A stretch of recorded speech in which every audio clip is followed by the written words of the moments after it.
Now, we're glad to have our missionaries here, two of our missionaries that are going to speak for you tonight.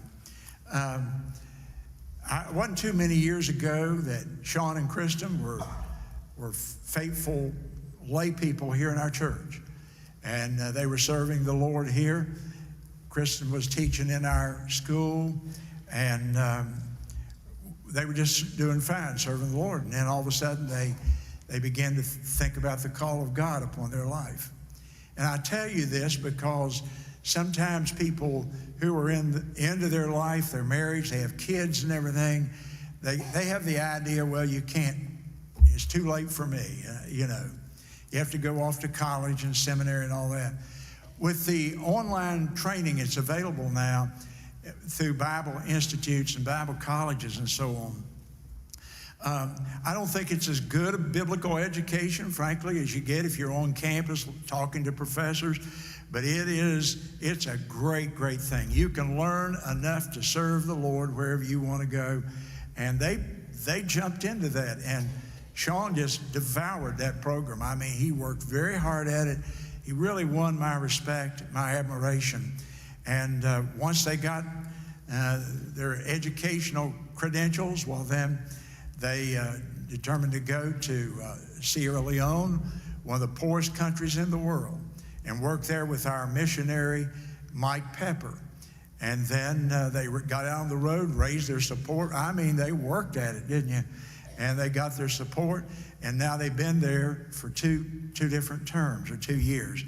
And so I just asked them to give you a report. They're leaving tomorrow morning at 11 o'clock from Myrtle Beach and flying back, and so they're going to be talking to you tonight. And I don't know how y'all have it planned. Shaun and Christin and Shaun, both of you together, whatever you want. Y'all come right ahead, and we're glad to have you here as you are ready to depart, huh? Thank you, preacher. Amen. Well, good evening. Y'all are awake tonight. That's good, because I'm about to take you on a trip to Sierra Leone. So I hope you all have your passports and you're ready to go, because we're leaving in the morning. Who's going? Is anybody going with me? And I want to thank the pastor and thank you, church, for all your faithfulness in prayer and support of the ministry in Sierra Leone. You guys have just been an awesome sending church to be a part of. And I also want to thank you so much for the prayers on behalf of our family. You know, many of you know that when we got home this short term, that we ran into some health complications. My son broke his arm within the first 4 days of being home and had to have surgery, and he lost a battle with a skateboard. And my daughter Cameron, we found out she had a heart condition, so I just want to update you on that. She was born with an AV heart block, is what they call it. And so we had to get some medical attention at MUSC, and you guys, so many text messages and prayers on her behalf, and I thank you for that. She's been cleared to go back to Sierra Leone, so we're excited about that. But she will also have to have a pacemaker put in the spring, so if you guys can continue to keep her in prayers. She'll be 14 by then, and so I just wanted to update you all on that. And thank you so much for keeping us in your prayers when it comes to those things. But our goal, my goal tonight, and Kristen's goal tonight, is to take you to Sierra Leone. We haven't had the opportunity to have a whole service here at the church. Now, we've spoken in a variety of ministries, even since we've been home this time, from children to youth, chapels, over at the school. And so we've had opportunities there, but it's good to be here tonight and be able to really try to, you guys are the home crowd on a Wednesday night, and be able to share with you what it's like in Sierra Leone and how God is moving there. Now, for some of the people that may be new or aren't familiar with the country, if we can go to that next slide, Sierra Leone is a small little tiny country off the coast of West Africa. So we sent the hurricane this way that's coming. All those hurricanes come from there, and we send them your way, so we're going back to where it came from. And in order to be able to tell you a little bit about Sierra Leone, I thought the best way to do that would be able to compare it to South Carolina, with what you're familiar with here in our home state. As far as landmass goes, Sierra Leone would be the size of South Carolina, approximately, when it comes to square miles between the state and between the country we serve in. The difference is Sierra Leone has a population of 8 million, whereas South Carolina has about 5 million. So we've got a few more million people there, and we live in the capital city of Freetown. In the capital city of Freetown, and that is the largest city, and it is very, very overcrowded with people. I'm going to give you some statistics here, so I need you to pay attention carefully, because I know sometimes when people start giving statistics, everybody zones out. I do the same thing, so please don't zone out on this. This will help you understand a little bit about what we deal with there. So the city of Freetown is 32 square miles, and that would be the city limit. So you have the city of Florence and you have Florence County. Well, the city of Freetown would be 32 square miles. Now, the big difference there is, and within 32 square miles in the city, there's 1.5 million people in the city limits. 1.5 million people. Whereas the city of Florence is only 39 square miles, and there's only 40,000 in population. I mean, we can't imagine, we complain about the traffic in Florence at 5 o'clock, man, that's nothing. When we come back here, I'm like, man, where's all the people at? I think I've heard Mark Buxton say that. You come back and it's like, where are all the people? Like, there's nobody here. So you can see we've got 1.5 million in 32 square miles of the city limits. Now let's go, if we can go to the next slide too, I want to show you that's all the brown area on the map. That's where all the heavily populated areas are. But the 32 square miles is almost like at the very tip of that peninsula there. And that's called the Freetown Peninsula. And that peninsula contains about half of the population of Sierra Leone. Sierra Leone has 8 million people. That peninsula would contain close to 4 million of them. It is crowded. And to give you some context for that, I looked these statistics up, and you can look them up on Google. That's where I got them from. So if they're wrong, blame Google. Don't blame me. The Freetown Peninsula, which is called the Western area, it is 215 square miles with about 4 million people in it. 215 square miles. Florence County is 804 square miles, and we have a population of 138,000. That's a lot of people. Are you following me on those stats, or is everybody awake still? No, I saw some heads shaking, no. That's a lot of people.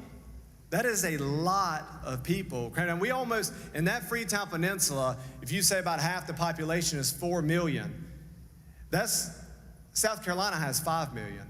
So think about the population of South Carolina being all in Florence County. It's mind-boggling. There are people on top of people on top of people. And that's why we base in the capital city, though.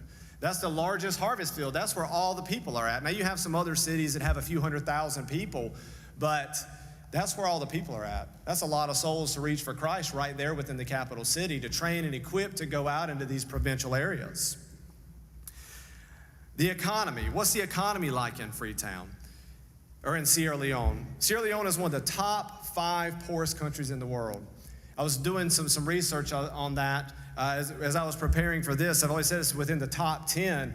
Well, just recently in 22, they moved up to the 5th poorest country in the world. To the 5th poorest country in the world. Most people, on average, if they have a full-time job, there's not a whole lot of employment in Sierra Leone. Most people, if they have a full-time job, make less than $50 per month, the equivalent of less than $50 per month.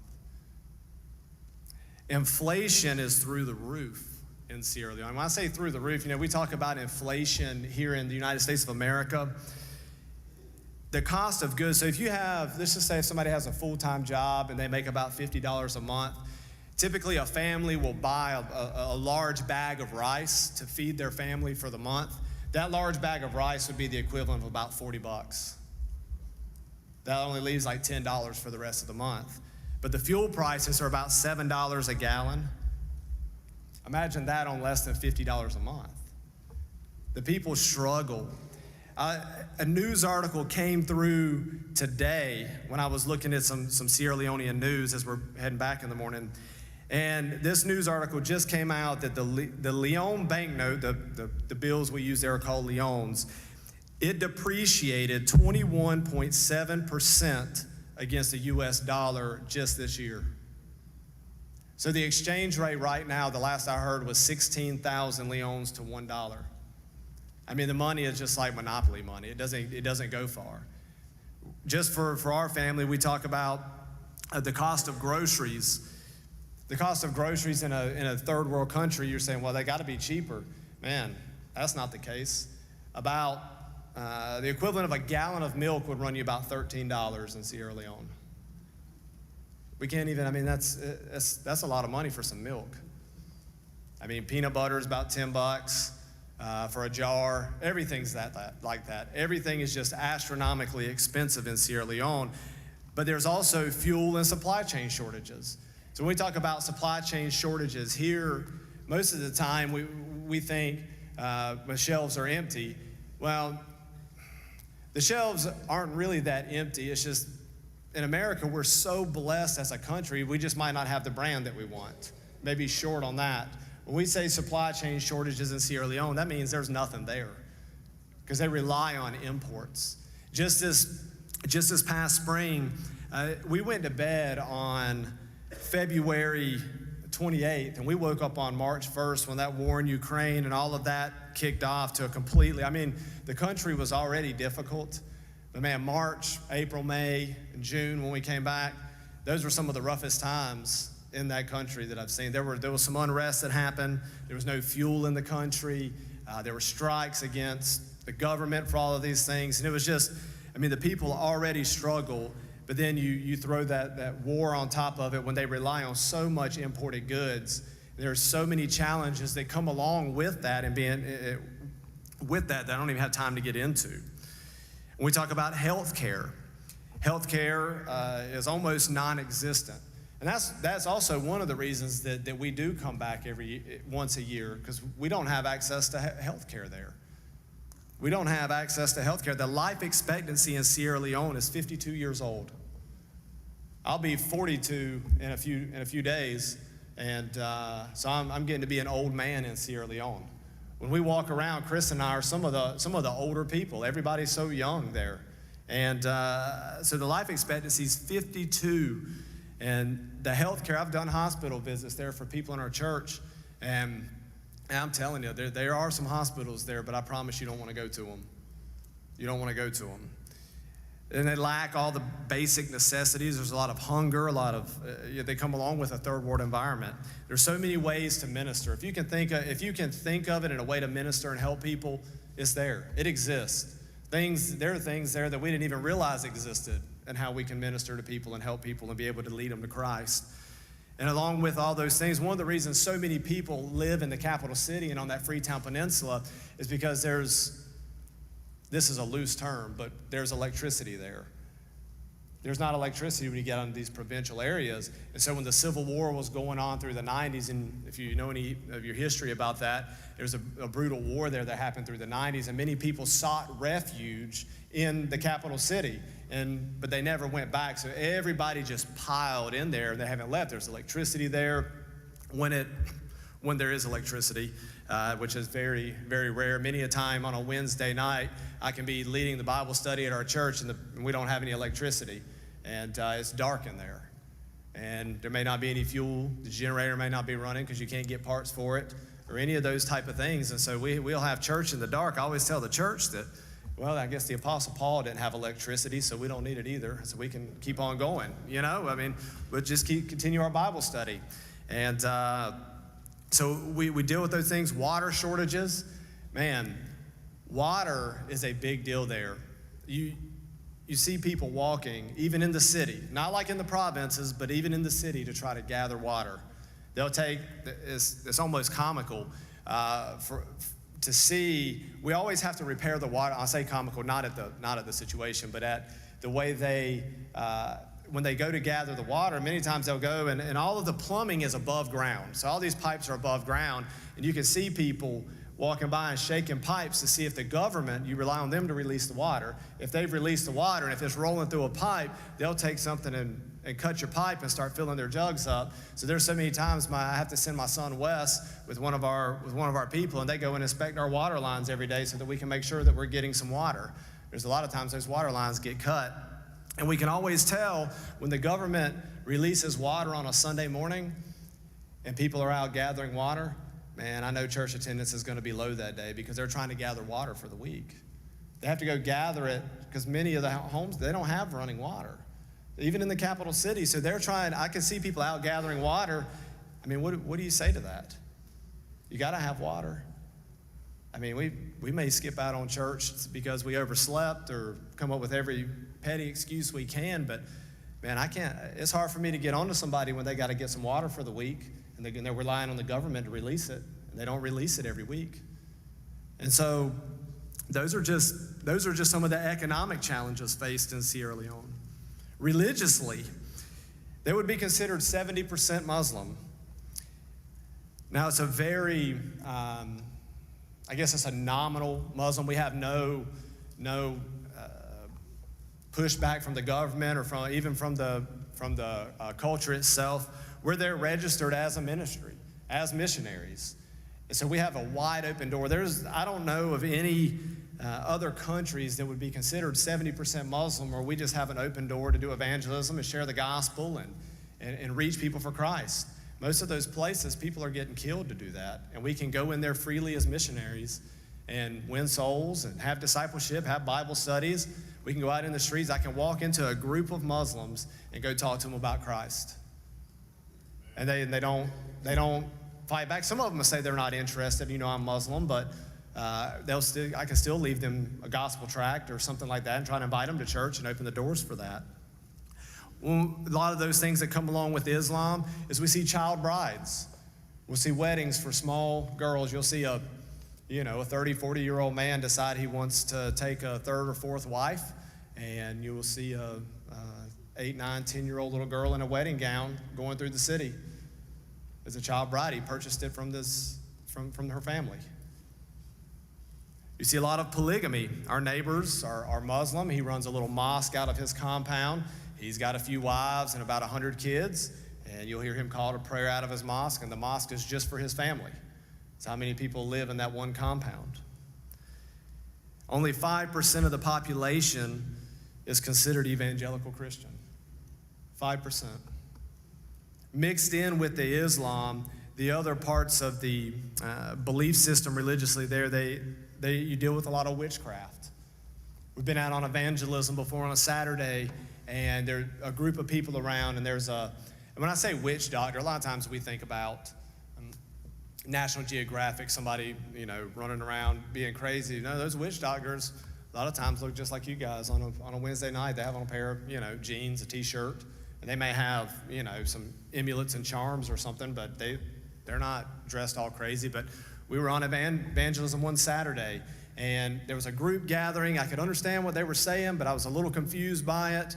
And one guy was calling and chanting, and I asked the guy that was with me, I said, what is going on over here? He was calling on evil spirits, and they were chanting, trying to catch somebody for stealing something and waiting on these demonic spirits to reveal to them who the thief was. I don't know what a demonic spirit would care about a thief for, but that's what they were doing. A lot of dark arts. We're in an election season in Sierra Leone, and I was debating on whether or not saying this because you may think I'm crazy, or you may not even believe it. But this is a scary time of year for the Sierra Leoneans because of kidnappings of children. These witch doctors and these forces will kidnap children, and they still practice child sacrifice. And I'm not making that up. That's a real thing. As a matter of fact, we have Mike Pepper has some Christian schools there. Some of the other schools do the same thing. During this time of year, they pay extra security to be around the schools to help make sure none of the children get kidnapped. You don't see, usually children will go to school, take transport and things like that. Many times this time of year, even before we came back in June, you saw more people, parents making sure that their kids got to where they were going so that they wouldn't be kidnapped by a witch doctor.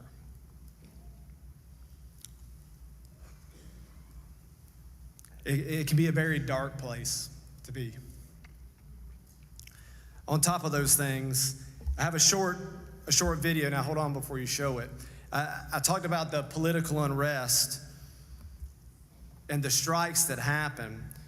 Many of you may have seen in the news recently, back on August the 10th, some of this unrest has already started in the election season. The New York Times had an article about it, and they were striking against the current government. It was kind of a mini coup is what they were trying to do, overthrow the government again, because they're blaming the government for the cost of the rising cost and no jobs and all of these things. And it gets very violent very fast. And I wanted to show you a clip of some of the unrest that happened there on August 10th. If we can show that.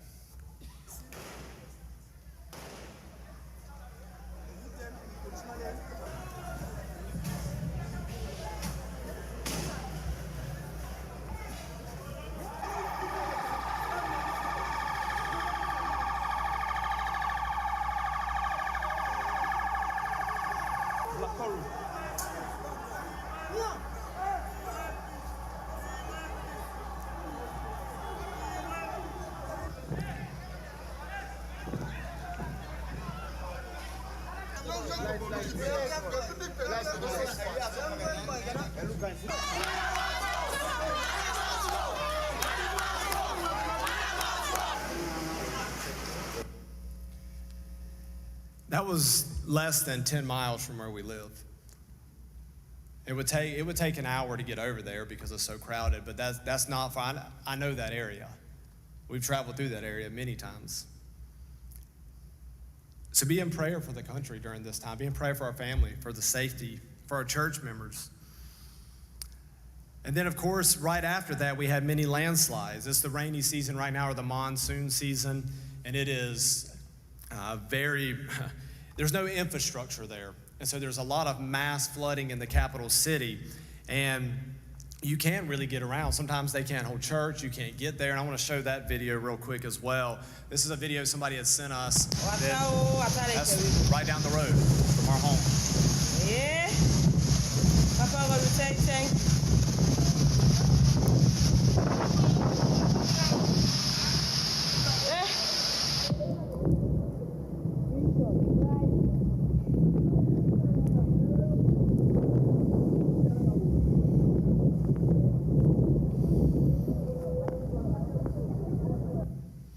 So when I say rainy season, it's not just a couple of days of some thunderstorms.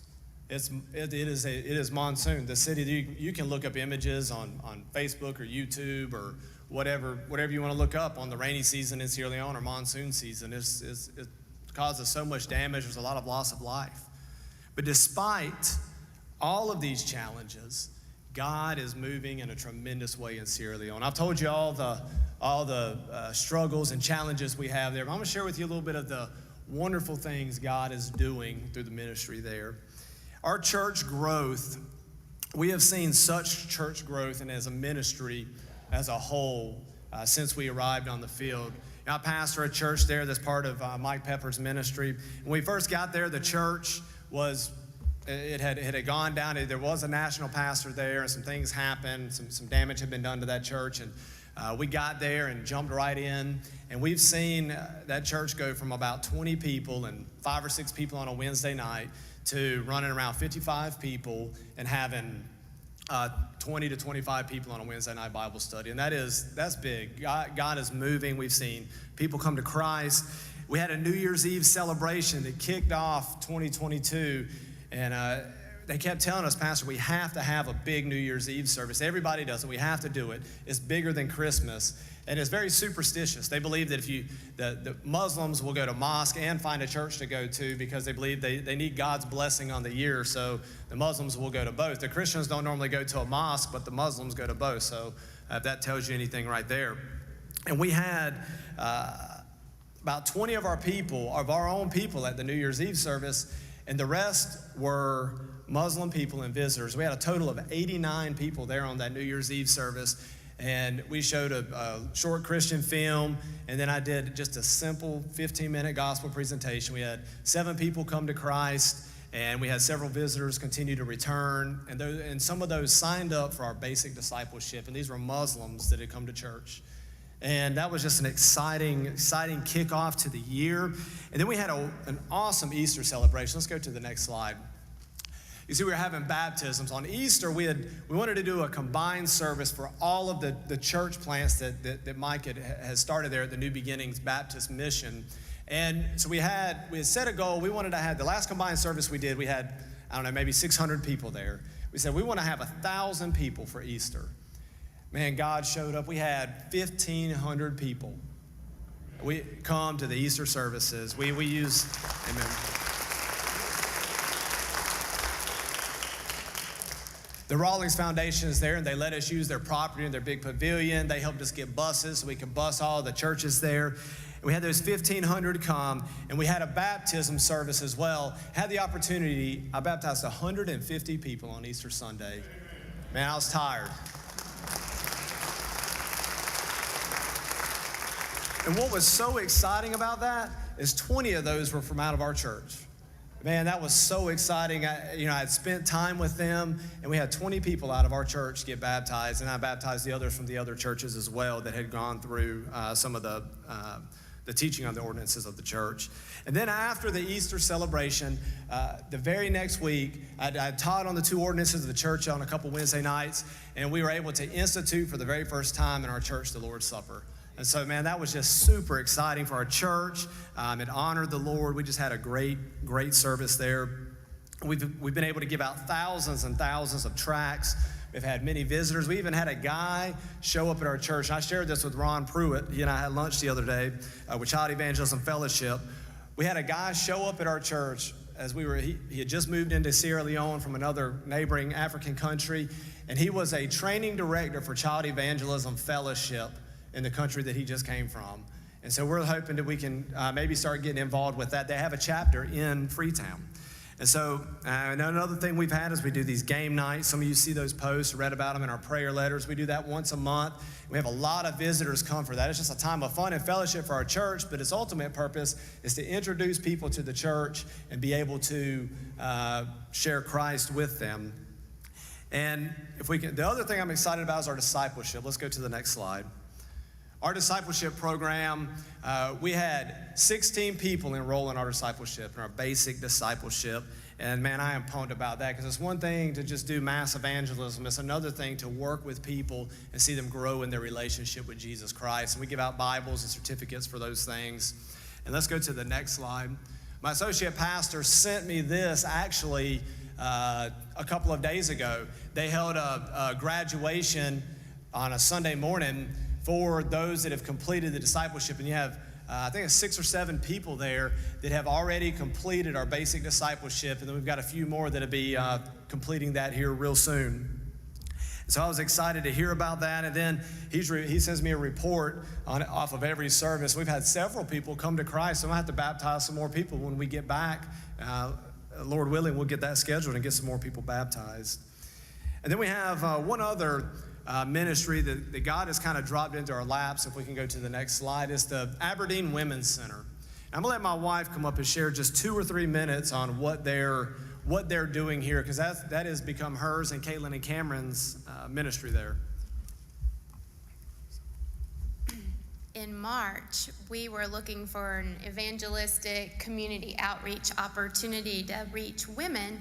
They typically celebrate International Women's Day, March 8th of every year. And through a common connection, we were visiting the Aberdeen Women's Center. The center focuses on 2 main functions. First, teenage pregnancies, which are very common. It's multi-generational. 13, 14-year-olds are typically starting families in Sierra Leone. The other half of this group focuses on women in need of specialized surgery for a medical issue called fistula. Fistula is not common here. I had never heard of it because I grew up and had my own children here in a nice westernized world with wonderful care. But in third world countries, it's incredibly common.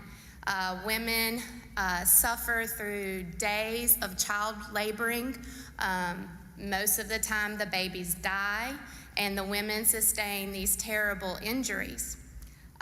The other cause for fistula is violent rape. While we were there, in this photo that you're looking at, the youngest girl was 13, and she was there not from pregnancy complications, but from assault. When we began, we had 15 women, and at the end of our time with them, it had grown to 45. These ladies come from all over the country. There are 16 tribes. They all speak a different language. So that is a little bit of a complication for us, trying to maneuver and communicate and love on them. So we chose art. Art, a flower is a flower, whether you draw it or speak it. And it just opened an opportunity for us to love on them and begin to share Jesus. The nurse, who is Muslim, her name is F.A., she communicates everything that I say verbatim. So if I'm speaking of Jesus, that's what she says to them. If I'm praying in his name or communicating some kind of concept about him, she does it. And it's a wonderful, wonderful gift to be in a Muslim country where Muslim people will still honor your words and what you're trying to do. It's difficult because these women are outcast in their typical communities. If you come to Sierra Leone, we would love to see some of your faces there one day. You'll see that everyone functions as a community. It's just how they are. But these women, because they're seen as dirty or cursed or other, are excluded from all those things. They're typically malnourished. They're typically almost, and in some cases traumatized, like Isatu, the 13-year-old, who wouldn't speak, who shied away from hugs and all of these types of things. They do laundry in communities at the river, and they're excluded from that because they're dirty. So it's a challenging thing to be a part of this women's center and to reach out and love on them, but that's what Jesus does, right? He loves on people and reaches them for the ultimate goal of sharing the good news, and that's what we're doing too. So when we go back, we see cycles of women every 2 to 3 months. They come in, they are brought into good health as best they can from infections and lack of nourishment. They have surgery. Surgeons fly in from other parts of the world because it's a very delicate surgery. And then they have a recovery time of about 4 to 6 weeks, depending on the severity of the surgery. So we get a new group every 3.5 months of ladies, and it's just a wonderful opportunity for us to reach out to the community in Sierra Leone.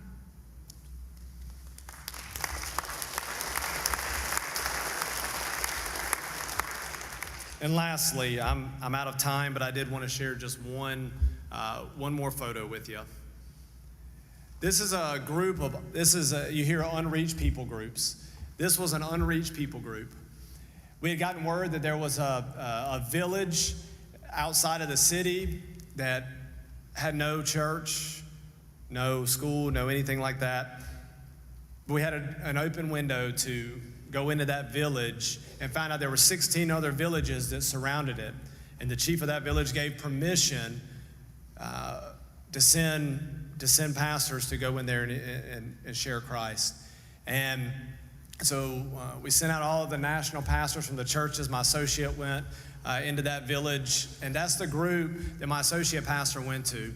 Out of that group, the leader of that particular village told him he was the first person that had ever been there to share Christ with him. That no one had ever been to that village to share Christ. There were 53 people that professed Christ that day, and they're all holding up copies of John and Romans. 53 people professed Christ. Out of that whole outreach part where we sent them out as missionaries, and that is a huge step to send nationals out as missionaries. Out of that, I think it was from all 16 villages, the number that came to us, where there were 1,000 people who profess Christ. And we're trying to get a church planted out there right now. That's underway. And there's some people that have gone out there from the Bible Institute that have started some basic discipleship training for these people here to help them grow and make sure they understand salvation. And we want to try to plant a baptism out there as well. And so being in prayer for that, there are still people groups all over this world that have never heard of Jesus Christ. So I want to thank you once again for keeping our family in your prayers. Pray for us as we try to head out tomorrow, that our flights don't get canceled, because we are anxious to get back.